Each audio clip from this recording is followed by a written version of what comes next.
Charles. Charles or Charlie. I don't know who you're talking about. That matter. Danger's in the house. He says, "What's up, y'all?" So here we go, everybody. The champ. We got Charles, who was himself a professional at one point. We got terrible Tim Witherspoon, 2-time heavyweight champ of the world, and the great boxing historian Bruce Gass. Has I don't know how many PhDs or doctorates in them, but there are many. So we'll get started. PhD, yes, we call that. You have to announce Charlie as an executioner because they are a landmark in Philly, in West Philly. He was an executioner. Well, if he want to, but he's professional too. But the executioners, they were some tough buddies. I knocked 2 of their heavyweights out. Oh yeah, knocked them out, but I beat them. Yeah. All they right. were tough. We're waiting for Dean Williams. Here he is. The Welsh Warrior has now come in the house. What's up, everyone. Dean? Here he is. What's up? Hey, what's up, champ? What's going on? Everything good. What's going on, guys? Everything good. Now we see saw the fight. And Don C. Pansky says hi there to everyone. All right, so. What's up, Don? All right. Yo, Dean. Danger must know you. Dean, he says, yo. And hi, Don. We got some All superstars. Right, so here we go. We got some superstars. Before you start the fight, I would like to try to give a brief thing about why we're here anyway, because I watched the fight unexpectedly. We just turned it on. It was on. And so, they fighting. And little baby won. The baby won. So me and Dean was doing different skills with Lopez at the event. So I said, you know what, Dean, I saw this fight, and not once did he go on the outside of his opponent, and he also put pressure on his opponent every round. And so I was telling wait a minute, hold on. Sorry. Yeah, I was telling me and Dean was talking about before that you got to go to the outside of that lead hand. You got to be on the outside of the lead hand. I really forgot what I was talking about. I had everything going good too. You got to stay on the outside of that. But we were. What was we talking about, Dean? We were just talking about being outside, keeping him outside the lead hand. About his positioning, pretty much about the way he's positioned himself and whatnot. When we at the event, we have little discussions here and there. Boxing tactics, boxing skills, and whatnot. Everybody different. That's what makes it unique. But with the. Go on, carry on. No. So what happened? He didn't fight the whole fight. He fought in front of the guy. I don't know his name, Martin, whatever. He never once went this way, and he was putting pressure on him. So he kept putting pressure on Martin, and Martin. That's what Martin wanted him to do. He should have thought about that, or somebody in his corner should have thought about that and told him to slow down and make Martin come to him so he could form that going around the back and getting points. But he was on Martin through the whole fight, all on him, bang, bang. And Martin I think that's his problem. He's only got his father in his corner. Somebody should have told him. His father didn't have anything to tell him. His father was just saying, knock him out. You're doing good. You're doing good. So you understand what I'm saying, right? No, he had no plan B. He should have let Martin start coming to him so he could perform that behind the back stuff and the straight right hand and everything. Real quick, we got somebody donated here. 99 cents from Don Stepansky. We'll take it. Do you know what I seen in the fight was, Lopez fought Martin's fight. That's his style. That's he's an elite boxer. He's well-disciplined, extremely disciplined boxer. Martin, and he done a phenomenal job. Going backwards. But that's the way he fights, and it was all tactics. I mean, he dropped him twice. And I know one time I didn't count it. The ref kind of missed him, whatnot. But all said and done, my opinion, look, I was around Teofimo Lopez. I know him a little bit and whatnot. And, the champ was around him too. He's an awesome person, not taking nothing away from him as a human being. He should have changed his plan. He should have. Instead of him putting the pressure on, he should have laid back and let him come forward because he fight better going backwards. So his corner should have said, "Don't put the pressure. Let him come forward and try to score that way." And that would throw his opponent off because his opponent fight real good going backwards. Yeah, I think you're right, Tim. But they wasn't thinking they could have changed the plan and say, "No, don't put the pressure. Let him come and you counter." Listen, at the end of the day, Mike, I'm getting to the point. My point of what I've seen and what I know is, he lacked discipline. He lacked discipline. He didn't have his hands up. He had poor defense. He kept stepping back. I think he was disciplined. He just wasn't taught. He was in good shape. He was disciplined. He just didn't have the skills. He didn't think about, hey, let that guy come back to me and then I get him because he was aggressive. He has enough experience in boxing. I mean, the guy's been, at national titles and whatnot. He has enough experience in boxing. But what happens to a lot of these fighters? No, but if anybody didn't teach you that skills, I don't care how much experience you have, but there's certain skills, Dean. He didn't even turn his shoulders. He didn't even turn his shoulders to throw the punches. Do you know what? You could take a horse to drink water, but you can't teach him to do it. But listen, at the end of the day, you know what? No, that's not the issue. He can learn. It's just his father don't know. That's all. Father is too proud. He should have had a little bit more help from his corner than.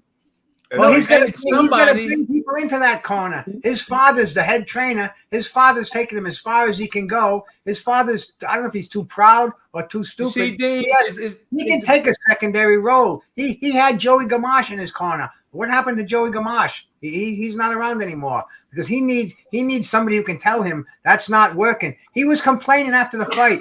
He wouldn't come to me. All he was doing was running. Well, then you have to adjust. You have to cut that ring off, bro. You have to show some aggression. He just did not. He didn't have the common sense of a good trainer in his corner. He fought on the right side. He fought right in front of him the whole fight. He didn't even go on this side.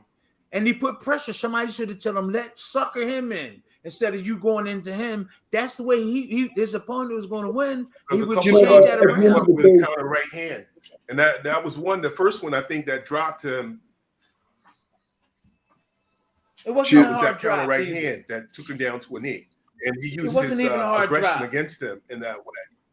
Dean, what's your take on it?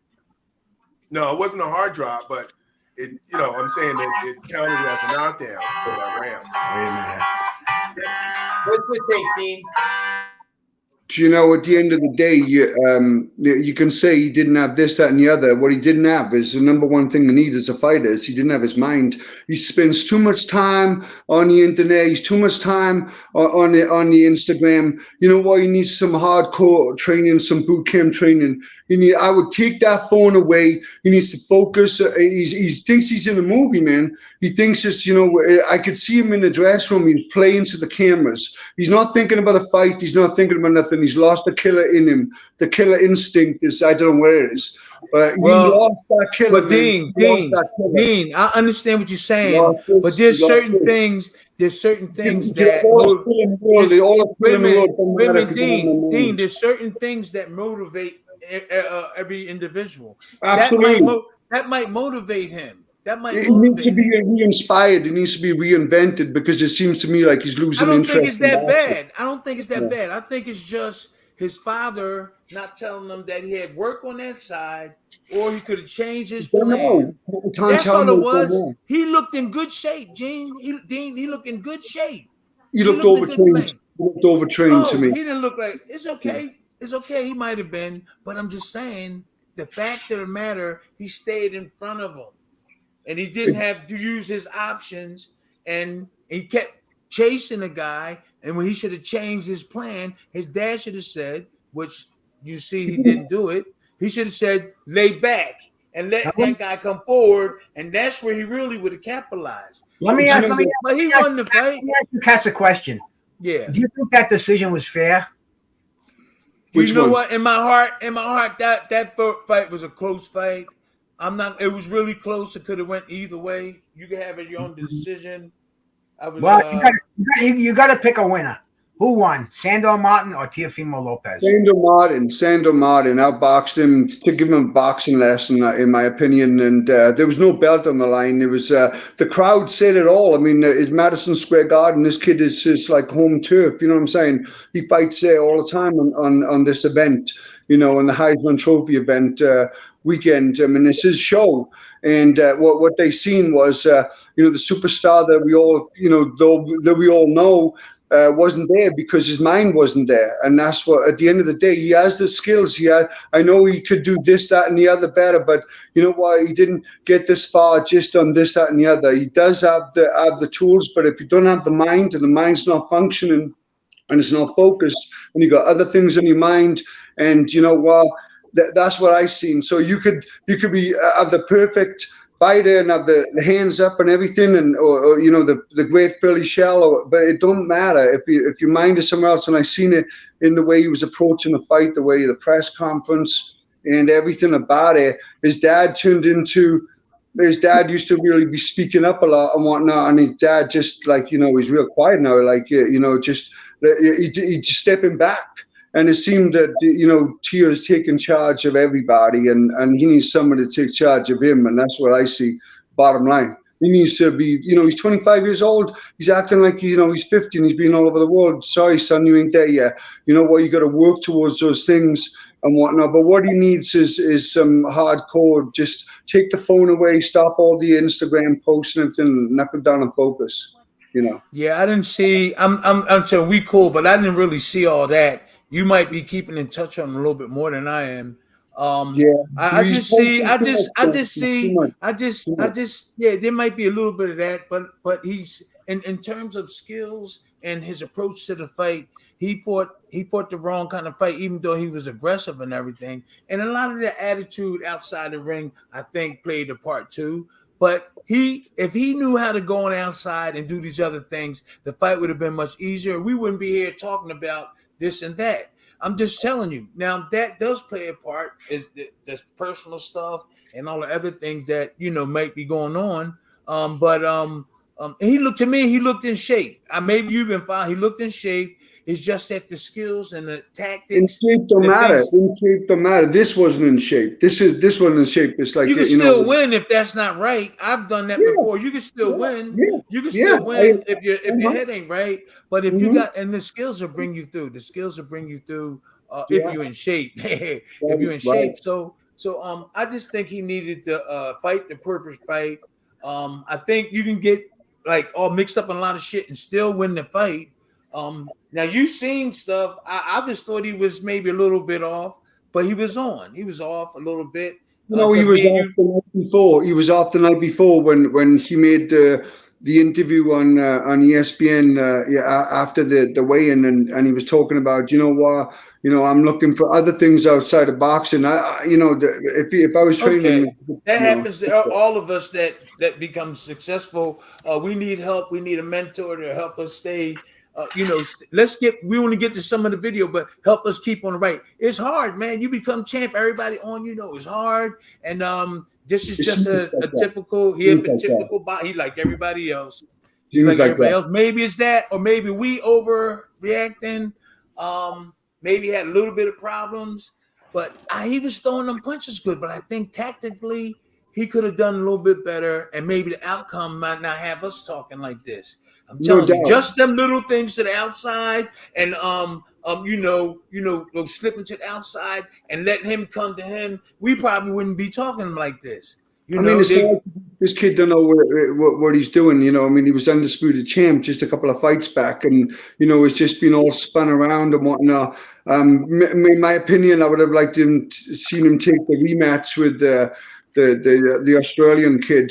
And going down under. But again, when his dad, was in his corner and his coach and whatnot, and he's, he don't want to step outside the box and travel, 28 hours around the other side of the world to fight. I think it was a winnable fight for him. But again, he just went a different direction, and that's the direction he's in right now. This is where he's at right now. So he made those choices. Whatever he's got going on in his life, he's making those choices. But he's only 21. How old is he? Only 21, right? No, 25. He's 25, almost the same. You've been making them. I've been making mistakes, but I'm not saying he's making a mistake. We just talking about the fight, and we're just trying to get the outside people to tune in and see what we're talking about. It was a big fight. It was a good fight, and I believe that if his dad knew, we wouldn't be here today if his dad knew. If we seen him going on the other side or even laying back instead of going aggressively, we would have seen a different fight, and we wouldn't be talking about this. Right. We wouldn't Right. be. If his dad told him how to just slip here, move in, instead of stay on this side where he's more vulnerable. I just think that no matter what he told him to, I think no matter what he was going to tell him, he had something going on in his head, and he just thought he started getting frustrated as soon as Martin started slipping and sliding, and extremely skilled, talented fighter. I'd like to see him get an opportunity, to But fight that's why I somebody. was saying by him laying back and letting the other guy come forward, it would take a lot of that stress off so he could think and he could probably catch him. I know something was wrong. He was putting that pressure on that guy. But I mean, he was making rookie mistakes. Like, he's getting that he was check just all going the forward, way. throwing punches. He was going forward, throwing a lot of punches and being aggressive. All he had to do was lay back. Now, this other guy lay back and he'll kill you. But if he come forward, he's going to have to, you know what I mean? He's not good at coming forward. He's not good at coming forward, then that'll be beneficial for Lopez. Yeah, If his opponent, Do you just think that Lopez just had some tactical errors, or that he should have been a little sharper tactically? He was sharp to me. Fight? He just didn't fight the guy on the other side. He just had one option. He stayed in front and banging, putting pressure. He could have he could have just slowed down and let the other guy come to him. Because he's a good counter punter, right, Bruce? I'm going to agree with Dean, though, man. I don't think his head was right. He does, I don't know him. I don't know him. So I don't know him. I know him less than you do, but just seeing him before fights, seeing him in interviews, he just doesn't seem like his head's on right, like it was for the Lomachenko fight. I don't know if he's got the silk pajama treatment. If he thinks he knows it all, he doesn't want to listen to anybody. But it could be. He might not be coachable. You don't know. One hit wonder. Even if his head was right, he still was fighting the wrong fight. Maybe he listened a little better if his head was on right. Well, maybe he did hit a lot more staying in the front, and that's what he was doing. So, he was getting hit more, so he didn't even know how to go to the other side. We taught him, Dean. We was teaching him, and that's the only thing. That's the only thing I'm saying. It was a couple little things I see. Even if you're upset with somebody, it's hard to get ready for some of these fights. Something caused it, and you ain't ready for the fight. Right. Makes you a champion. You got to pull it out. So yeah, but he looked it okay. I don't know. To me, he looked it okay. But he was a little off. He was a little off in thinking it looked like you could tell. I just think the kid had his number. When a very skilled fighter, it was a very close fight and whatnot. Styles make fight, but he's a difficult fighter to fight. The Spanish kid, I tell you, man, he's slipping around and whatnot, and he kept touching with that check hook all night long. That's why you make him come to you. That's why you make him come to you. But they didn't make no adjustments, and that's what you're supposed to do in big fights. There was no change in the corner. There was no change of game plan. There was no. They should have got ready for this before the fight. They should have got ready for the southpaw before this fight. They should have got ready months ago. Oh, he's a southpaw. Let's work on that. I wonder how much sparring he really had and whatnot, because he looked like he was just making, simple mistakes that could have been fixed with a lot of work, a lot of sparring and whatnot. But it just seemed like it was repetition and nobody was speaking up and getting it done in the corner. But he should have been doubling up and tripling that jab and getting close to him and going downstairs to the body and stop headhunting so much and just work that body. Dean, anymore. Well, Dean, we know, and I know we're gonna go forward and watch some of this fight, but we know when you fight in the southpaw, your jab is the right hand, and you try to go. What I'm saying is your jab is your right hand, and when you fight in the southpaw, so for him using this people don't use that when you fighting. You do if you can get it off, but your right hand is your jab. So you should be throwing the right hand to try to catch him. You throw him with the left hook. So that's the way you actually do it. when you fight I the don't do it southpaw, like that. you don't supposed to really tell them the jab. You're supposed to tell them to throw their right hand. I don't do it like that. I know exactly No, what I you're saying. understand. The majority I of people do. throw right hands instead of keeping the jab on them. So I a just lot of didn't. people do I that. just didn't change. I just jabbed. I would just jab there. If they kept the lead hand up, I would just jab that lead Both lead lead hand. hands are in the jab in the direction of each other. So my You know, left hand will be in front of his right. So right. that's I always used to jab. I used to it'd be my left and their right together. So what I would do is I would jab their lead hand, their jab I can hand. see that. I can see I that. Yeah.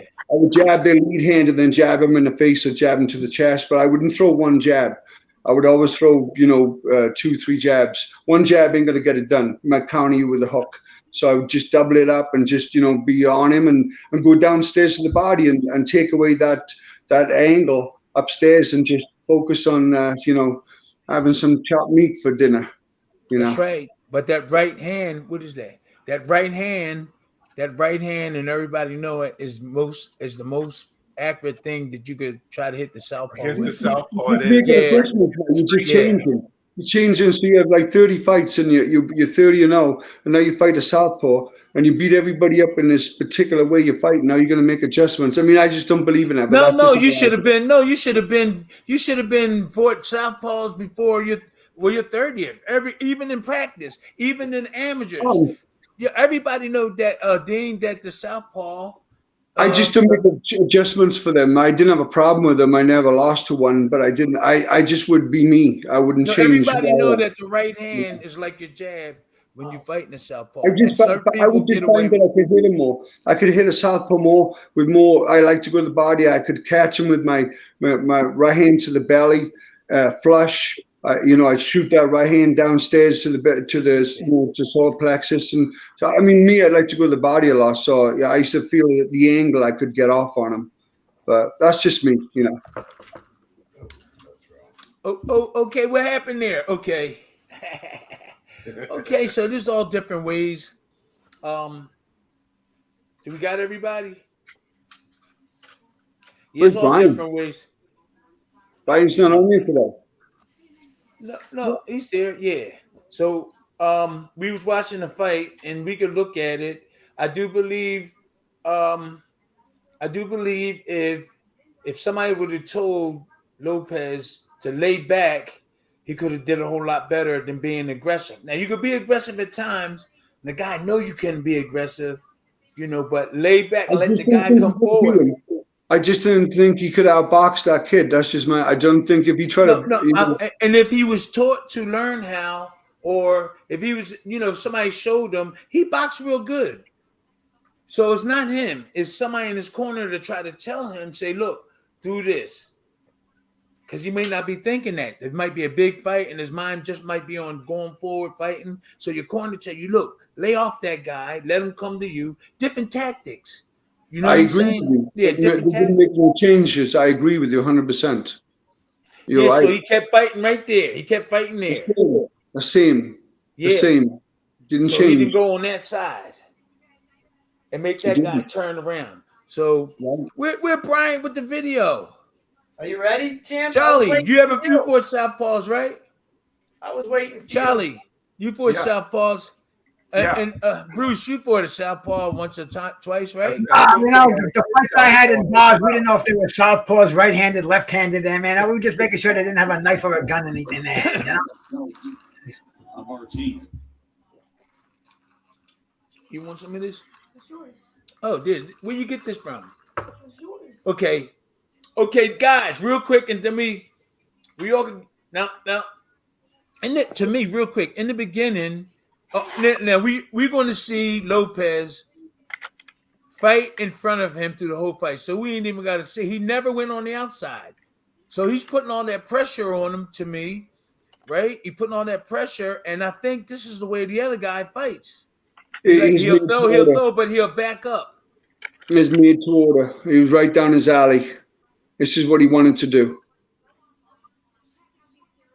So really, really, Bruce and Dean, all I see is that even if Lopez, if Theo, even if he was off, he still has the skills. Even if he was mad, right? That's not going to stop him from doing them skills. Maybe a little bit, but somebody could encourage him, and he would get by. He would weather the storm if he had those skills. But he don't have those. He don't know to stay on. Me and you told him to get on the outside a lot of the times during the round. So you got 3 minutes in the round. I would get around that right side on that outside about at least 15 times if I can. You see, he's right in front. He's right in front. And that's the knockdown. He's right in front. He's only throwing one punch at a time. He's not throwing any combinations. Everybody, this is what we're talking about. And go ahead, you can go, Bruce. Listen, Theo is right in front of his opponent. He's never going to the outside of his lead hand. So this is one of the things I was talking about. Go ahead, Bruce. Go ahead. Watch. Well, no, I mean it's pretty obvious. Theo is not fighting his fight. He needs Martin to come forward. Martin doesn't want to change. Martin's got Theo where he wants him. Every time Theo comes in, he's slapping him. And if Theo doesn't cut the ring off, if he doesn't start throwing combinations, we saw what happened last night. I thought it was a robbery. I thought it was a hometown decision, man. All Theo had to do was back up and let the guy get courage and then fire on him. That's all. I would have told him to lay back and let his opponent come towards him. It would have either been a boring fight. But Tim, I'm not so sure that Martin would have came forward as much as you think that he would have, because it looks like his tactic was to try to counter. But he will box you as he came in, especially with that check hook. But he will box you if you step back. He'll box you. But he wasn't doing good. Theo wasn't doing good going forward. So you had to try something else. That's all. Okay. Do you know what I see is that Teofimo Lopez had no rhythm with his fighting style last night at all. His hands are down by his waist. He's got his hands down coming in. He's trying to throw one punch, like Bruce said. We try to tell him where to put his hands. We try to tell him. He has no rhythm with his punches, and the rhythm begins with a jab. He has no jab whatsoever. It was non-existent. I'm sorry, but you're not going to beat top fighters without a top jab. And he had no jab last night. Forget about a top jab. He had no jab. So, just not having a jab. The jab, establish a jab, and then you can work behind that. It opens doors. You know what I'm saying? Even in your mind, in front of you, even without your coach telling you or somebody telling you outside, it'll open doors for you. If you use that jab, use that stick, it'll happen right in front of you. And then you take those chances, those opportunities will open up. But if you're not jabbing, you're just fighting his fight. Now he's a technical, skilled counter puncher, and you're a southpaw, and you don't. That's why I don't believe in fighting southpaws. With lead right hands and lead hooks. I believe in jabbing and keeping discipline and keep getting the angle, getting over, and moving to your left and whatnot. But I still believe that you got to use the jab, man. With every fighter that you fight, you got to use the jab. I don't change nothing for nobody. So I'll make adjustments, no doubt. But I'm not going to totally take away my number one punch, my best punch. Lai Holmes' best punch, Tim, is probably one of your best punch too. Is that jab? No, when I'm fighting the southpaw, is my right hand. When I'm fighting the southpaw, is my right hand. I'm still gonna put it out there, almost like a decoy. I'm still gonna that jab's gonna come out there, and then you can, because it'll balance you to throw that right hand. Right, and you don't fall in. When you start throwing lead right hands, lead hooks, like I'm watching right now with Teo, he's falling in, he's punching, he's reaching over his knee, he's not keeping his feet under him. He's leaning over. His feet should be under him when he's punching. That's why he had no power last night. That's why his punches are soft. And when he fights these top contenders of this weight class, if you don't keep his feet under him the way he should, I'm telling him, he could do all the calisthenics he wants. He could do all this, all the football drills or whatever, and jump rope. But if you're not using combat feet, using those feet and cutting the ring off in a, combat mindset of you want to get this guy, walk him down and cut the ring off. I didn't see any tactics with his feet. And he has great feet because he jumps rope, but he doesn't use them. He's undisciplined. So it's all undisciplined. That's what I see. You know. I see him doing the detail. He be a He needs decoy. boot camp. He's putting his camp. hands. He's That's putting what his he- lead. He's putting his lead hand out there I mean, too, like this, to try to throw that right hand. There's so many fighters out there. He's saying that after the fight, do I still have this? Come on, man, give me a break. So many fighters would trade places with him like already. You know, just saying that he's in a blessed opportunity. He's getting the bright lights, a big stage, and you know what? He's going to watch it all passing by because he's missing the boat because he's not making the right adjustments with his coaching staff and making changes and improvements and growing. He's staying the same. He can't stay the same in anything you do in life. Can't stay the same. If you got to keep growing. You got to keep changing. You know. So, and what I see with him is he's moving up a ladder, getting up. He's going to get these tougher fights, but he's staying the same. He's doing the same things, if not worse, because it's just getting like boring. And you know, he needs boot camp. He needs to get his head right. He's in a blessed situation, and he could be back on top with all the belts if he wants to. But he has the tools. But this is what he needs to fix. That's my opinion. You know? I think that he's only human, Dean, and a lot of us been through a lot of things. Maybe he has some I totally agree with some you. problems. You know, everybody is not Superman. I know you, my man. I love you, and we're not God. But I do believe he might have some type of you know, things that's not working right. Maybe I don't know. That was his bad night or something like that. So But I just see some of the. Wait a minute. I just see some of the things that he should be doing. Like I said, we wouldn't be talking like this if he fought a different way. You got to remember that. I understand you saying what you're saying. If he fought a different way, we wouldn't be talking like this. Believe me. So since he didn't fight like that, I guess you know we could talk like that. But I'm thinking there's something wrong. There's something wrong maybe with him, or that just wasn't his night. We all don't have good nights, but it's nothing to like, you know. Well, you know, like, well, he ain't gonna die over it. No, you know, he's gonna, you know, Dean, he'll bounce back. He'll bounce back. He just needs to make changes. That's all. He just needs to make changes. Go ahead, Charlie. I wanted to ask Dean if he thought that Lopez may have taken this fight a little less seriously than he probably should have, and didn't expect it to be as competitive as it was. Because I think that's a great question, and I think that's a great question, Champ, and I believe you know you're right about that because you know the kids from Spain and what I know he beat up Mikey Garcia and whatnot, but you know that could be true, but I think that his head he needed this fight, he needed a little humbling, he needed to come back down to earth a little bit. He was going off into the stars already, and you're not there yet, you know. So I think you know everybody. You know, I've been doing boxing, 42 years, but you're still learning, you know, so open-minded humbleness, you know, he needs to humble it down, open up his mind and listen and learn. And, you know, like you got to be focused and listen when someone's teaching you. But that's a great question. And I do believe he did have a touch of that, Cam, big time. Definitely. He took him lightly. I believe so. And he's on the biggest stage in the world right there. The card was stacked. Madison Square Garden, bro. I mean, how can you take a fight like that lightly? You know, and Teo, that was only his 18th fight yesterday. I mean, he's been a pro for a while. And Tim, your 18th fight, you had already fought Larry Holmes in your 14th fight, 15, 16, 17, and 18. That's amazing.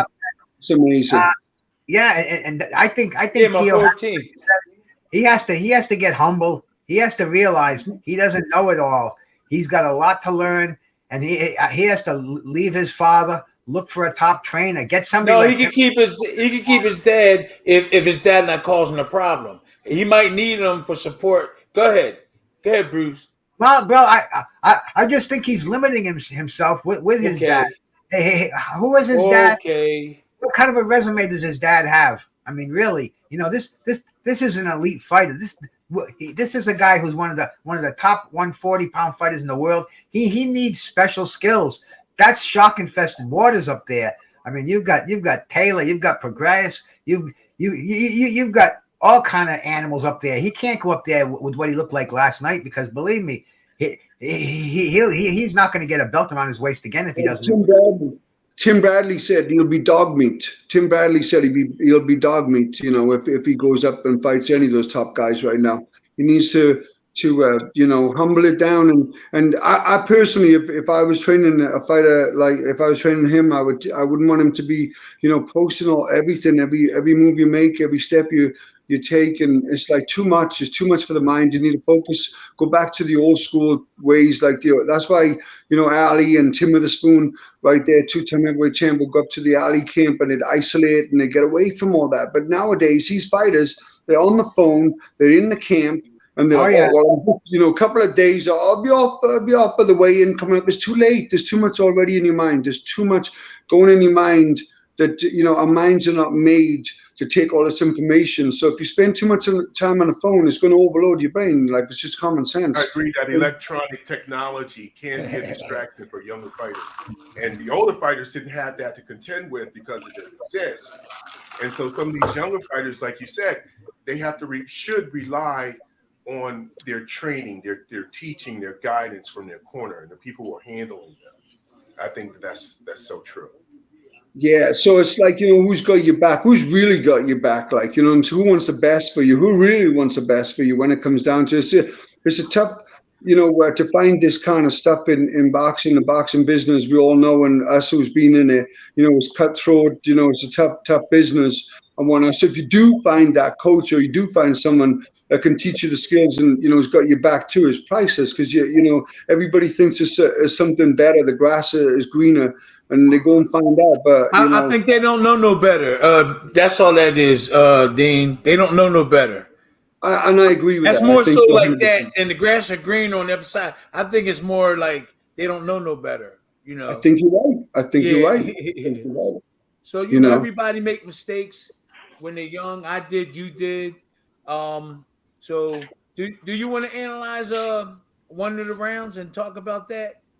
Because that's what we're supposed to be doing, right, guys? Whatever you want to talk about. You want to analyze? Was we supposed to, hey Brian, was we supposed to analyze a round and just talk about it? Because this is good what we was talking about. I like it. Well, I think we've been analyzing Teofimo Lopez pretty well over here, man. Oh, for real? So that's enough? For real, bro. For real. I mean, we can definitely. You want to see another round, champ? One round, yeah. All right, you got it. And tell us what he's doing wrong in this round too, Tim. I'll just I'll get the first couple of seconds and get off so everybody else have their opinion, okay? This is the highlight stuff because the other stuff will be blocked, unfortunately. Oh, he's moving around. Okay, so like I said, real quick. So like I said before, he's positioned just to fight straight forward, not to either go on either side of his Martin. Is his name? Sandor Martin. Yeah, Sandor Martin is a mover, and that makes it hard to go. Yeah, headbutt. A headbutt right in the nose. Yeah, broke his nose. I broke his nose in the first round. I know what that's like. I mean, broke his nose in the first round. Then look, Teal Stevenson is to the outside all the time. There's a lot of work on the back side of this guy, on the right hand side. So see right there. Did anyone notice on the knockdown that Lopez sort of lunged forward and off balance, and the guy just didn't hit him hard, but hard enough to take him off balance to the canvas, which is why he got scored a knockdown. Right. So he's lunging forward off balance. During the whole fight, he's on the inside of his opponent's lead hand. Go ahead. The whole fight.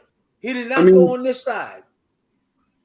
His hands are literally down by his waist, most of the time and whatnot. But he's getting no rhythm in his fighting style because he has no jab, so he's not getting any rhythm in his style or whatnot. So everything's he's trying to, hit home runs with every punch and trying to kill with every punch. But what he was told was to throw that right hand. I'm telling you, almost everybody does it, brother Dean. Almost everybody does it.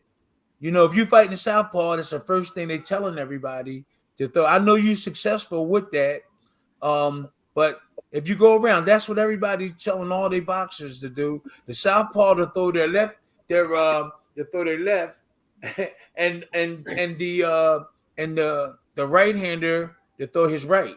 Because I'm a southpaw, and you fighting like that way, yeah, your left would get straight in. You know, what I see is anybody watch that fight, you see a disciplined boxer, a disciplined counterpuncher, and you see an undisciplined fighter with his hands down, reaching in, trying to forcing the action was. You had no composure whatsoever. It was just like, I was really surprised, disappointed, but I kind of felt it like, leading up to the fight. And then, like I said, what he said to the press conference, and then the way him and his dad were. His dad, it didn't look confident. His dad did not look confident, and I think it was rubbing off onto the fighter. But his dad looked really insecure going into the fight. I'm just saying what I seen. If I was on the other side, a coach with Martin, I'd be looking at them saying they don't look confident. They look very nervous, and that's what I seen. It looked like both of them, the fighter and the coach, the dad, they were underconfident as to what I've seen them in the past. Like I've never seen them look like this. It looked like something was going on, and their heads were down before the fight started. They may not have had all that good of a training camp, Dean. I agree with you. That could be the reason that they maybe lacked a little bit of confidence, because if you don't have a good training camp and you didn't look good in training camp and you didn't really, train as hard as you normally do, psychologically that could affect your performance. Yeah, because in the back of your mind, you're thinking, I didn't do everything I needed to do in preparing for this fight. Right. So I've been in training camps where you have structure. The coaches, But if I've been also training for fights where I feel like I'm the coach too, as well as the fighter. And it definitely rubs off and makes you, insecure. It's almost like, so I felt like there was no leadership there, and he should have taken charge of the kid and said, get your damn hands up and work behind that jab, establish the jab, and just come on. His style had no discipline in it whatsoever. He was like crossing his feet and everything. So I just think he needs to recheck everything that they're doing, and he needs boot camp. He needs some structure, some discipline, and it'll make him better fighter, make him a champion that he is. I know he is. Yeah, he need to just learn some basic stuff. It's probably something did maybe happen before in the fight. I don't know. Maybe to make him act and feel a certain way, but he's definitely not fighting. Even if he was upset, even if he was sick, he's still not fighting the fight that he's supposed to fight. Okay, when you fighting a guy like this, so Yeah. you could be angry and mad and upset. You still go in fights if you still know what you're doing. Your morale be low, but you'll pull that off. It's kind of hard, but I know you can do it. But I'm just looking at the fight. I'm looking at the fight. It just is. His hands are so low. It just his hand. Look where his hands are. And then he's reaching. He's playing catch up. He keeps getting tagged the whole fight with that check hook all day long. The way the southpaw, he touched you with the jab, touched you with the hook as you come in. It was just, they didn't make any adjustment there whatsoever. He limited his options too, because like I said, he could have let the boxer come to him. His hands should have been up like Marlon Starlin hand. Marlon Starlin would have had both hands up, like when he fought Breland and Mark Breland, and he's southpaw, and his hands are up. You got to be hands up. Your hands are down, and you're punching. Anybody listening, any young fighter listening, he's also moving forward on. No, I think it was the movement. Well. He should have kept his hands up. Go ahead, Charlie. Go ahead. I was saying if you notice his attack, just like Dean was saying, his hands are low, but he doesn't bring them higher when he's moving forward on the attack. That's part of it. That's part of it. But his movement is really a factor in this. The way he's moving, he's just staying out in front. That's free stuff out there. Make it harder for him by going on the outside. And somebody told him that, like this, go on that side and turn into God punches. You go that way, I'm gonna follow you. I'm not gonna go this way to get you. So there's a lot of little things that I think that he could have made it look convincing, even though they gave him the win. and this it to me the movement and what he know played a factor. Plus his behavior, I His, guess. be- his behavior after the fight too, like he's in the I don't gym know. today. He's in the gym today. He put a couple of posts up and whatnot. And those abs, I mean, man, I'll be honest with you, Charlie. Have you ever seen abs like that? I've seen a picture. Abs? I've never seen abs like it in my life. They tight, huh? Unbelievable. I mean, the way he does those ab exercises. I mean, the kid is an athlete. There's no two ways about it. But you know what? That's something going to get you so far. All that athletic ability. You need knowledge and wisdom in Yeah. boxing, and that's what he's lacking. Yeah. He's got the athleticism. He's got the body and all that. That guy hit him with the guy who picks up trucks there. I don't know if you saw that video. He stood there and took that solid shot to the stomach from that huge like I said, the guy lifts up trucks. He's one of those guys who does the he's the strongest man in the world. That guy. I mean, insane. What did that prove? All that's gonna do is mess up your guts. Listen, We got about 10 minutes. We got about 10 minutes, guys. Let's have a quick chat. I just want to talk about go ahead. I want to take a quick talk about the Anderson, the heavyweight that was on the undercard, the co-main event. Hey, go ahead. I'm impressed. I'm impressed with him. What are you going to say about him, champ?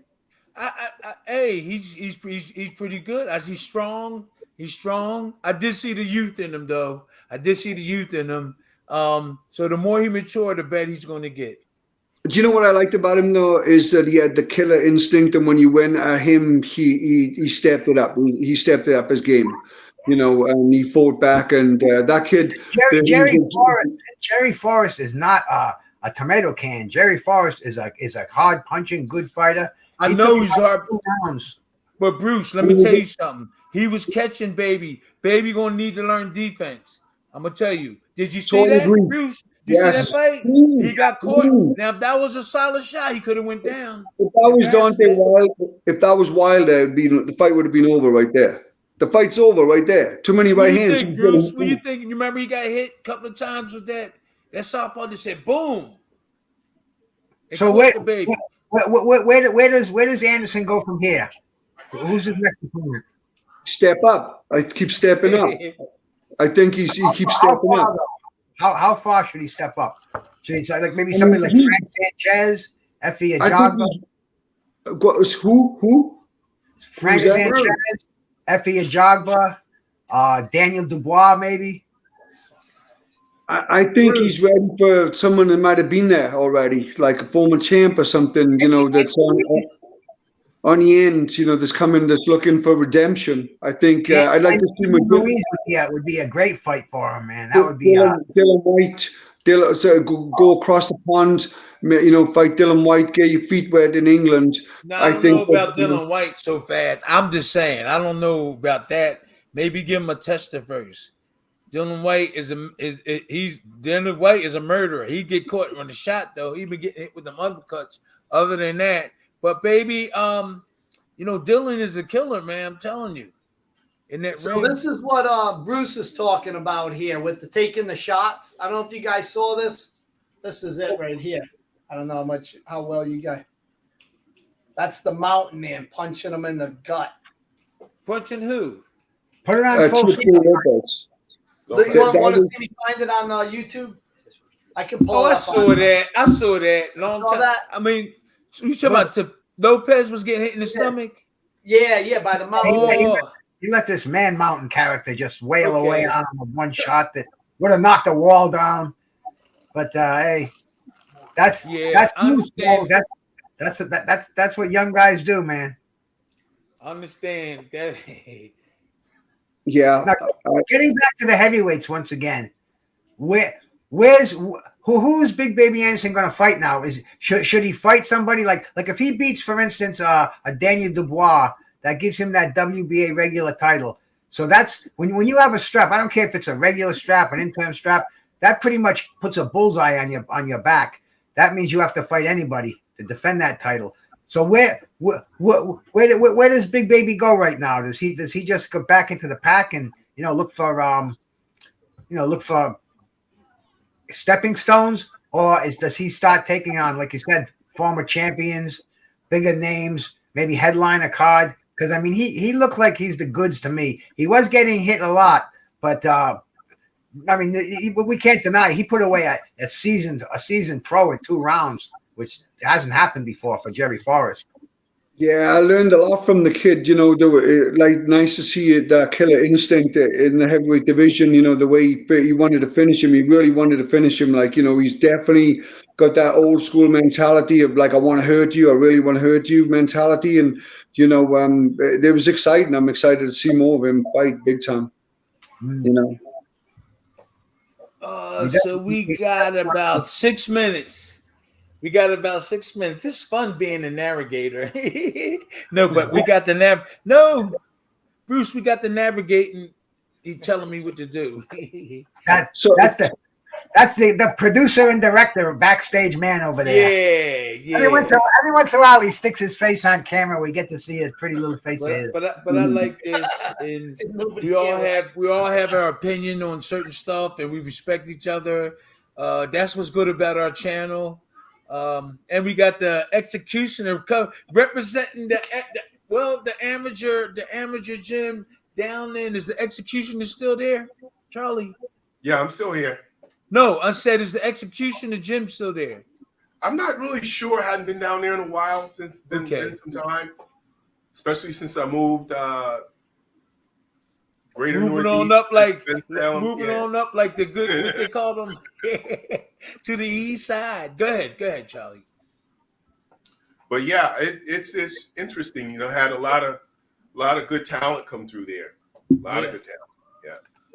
I put both of their heavyweights in the amateurs, and you won I won fights, both right? of them. But one I think they call him Big something. I dropped him, and I thought the fight was over, so I was jumping up and down. I was like, "Yay!" And he started getting up off the floor, and I was like, "Uh-oh!" I forgot what they called him. He's light skinned, the big dude. You know his name. I fought the I can't. What's his bring it name? to mind. I dropped him with like an uppercut, left hook, and a right hand. He went down. I thought. I know who you're talking about. The other one name is Stony something, right? Stonewall. Mm-hmm. Yeah. He got up off the canvas. Look, Dean and Bruce. When he fell, you see the dust fly up. Boom. That's how big. Right? And then I was like jumping up and down because I was young. This was like my 3rd fight. And then he started getting up. I was like, uh-oh. hey, so then we started fighting. He got me up against the rope. He rocked me. Ram. And I was like, and I fired right back. And then all through the whole fight, it was a hard fight. That's when I realized too. I love Mr. Booker. He's my trainer. I realized something wrong because I kept getting hit, and I just like, man, I said my whole career can't be like this. And later on, I found out he wasn't the trainer that was going to take me to the top, because I fought that fight, man. And my mouth was bloody, but like sore, everything. I got hit, and I talked to my mom. She said, "Timmy, you need to stop boxing." And so I just kept on. Then when I got with Slim, everything changed. You know what? It's a serious game, boxing. Anybody listening out there, you know what? You got to make sure you get the right coach. He knows what he's doing. He's teaching you how to protect yourself, which is number one. Throwing a punch, teaching somebody how to punch is easy, but protecting yourself, right, champ? Defense. Yes, and any, like in the World Cup, talking about the World Cup, like you got Morocco made it all the way, to the semifinal, because of the defense. Croatia is there, defense. All the great teams are sneaking in there. They have really good defense too. It's not just about offense. So make sure you do your research on where somebody's teaching you, that they're not just practicing on you and using you as a tool, because it's serious. It's breaking bones business. So. Boxing is you're dealing with everything. You're putting your pride on the line. You're putting your whole life out there. So make sure that you're being told right, and you do it. They're doing right by you, and they're watching your back, because that's tough to come by in this game. Hey, it really is. Bruce, you and Charlie close it out. All right, man. Hey, All I have to say is it's a pleasure coming on here and talking boxing with some people that really know what they're talking about, man. You know, we're way beyond talking about Bud and Errol getting together over here, man. You know, we're talking about the real deal, the stuff that went on last night. I mean, it's a pleasure doing it. And today, you know, people say I'm a historian. You know, that tag. You are. Some Yes, you are. Me, but today, man, 41 years ago was the last fight for Muhammad Ali. He fought Trevor Berbick on this day, and back in the Bahamas. It was a sad fight for me to see, but I don't forget about it. And seeing that coming on here with the real deals over here, man, it made my Sunday. I appreciate it. I got a call while I was on here. Somebody else wanted me to come on a panel later on, man. But I love boxing. I love being accepted like this, and you know, God bless everyone. Thank you so much for having me on here, man. God bless everybody. Charlie. Close it out, Charlie. This was educational. This was very interesting. You don't find this kind of quality commentary just anywhere. On this channel, you're talking to people who really know what they're talking about. They've been there. They've experienced it. They can make you the beneficiary of their immense knowledge. And that is something, again, I got to say once again, is very difficult to find. You're not going to find it everywhere. Well said. Awesome. Okay, Brian, you want to close it out?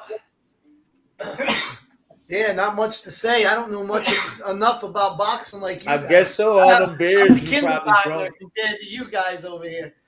Close it out, Brian. All right. Close it. Appreciate everybody coming by. Remember, if you want to see some more fight breakdowns, we got more coming. Dean will be on. We'll have Charles there, and we'll have Bruce. And remember, if you like what you see, support the channel. We have a Patreon, and you can support us right on the YouTube channel. And if you want Terrible Tim Witherspoon to break down your sparring, your heavy bag work, or shadow boxing for $25, he'll review a 7-minute video. Check our membership on YouTube, and you can see it right there. We'll make you a champion. And then, you know, you'll owe us the royalties for getting Bruce, your channel, Bruce, and then Dean. Come on, quick. Hey, Bruce Gas, Boxing, Jazz, and more. I appreciate anybody who comes over there and subs to me. I'm a small channel. I'm just starting to grow. And hey, man, you know, we're all in this together. I feel nothing but love over here, love, respect for the game. And man, you know, it's a trickle down thing. I go to Dean's channel. I go to Tim's channel. Charles, I'd love to go to your channel when we can, brother. If you get one up, going up there, man. I don't have a channel. I'm more like less sticking to these guys. Dean, he just sounds like such an expert, and Tim, of course, you know. Well, you're a professional. You're amazing. I just so enjoy listening to them. But you're a professional boxer, though, Charlie, and you went to the Executioners.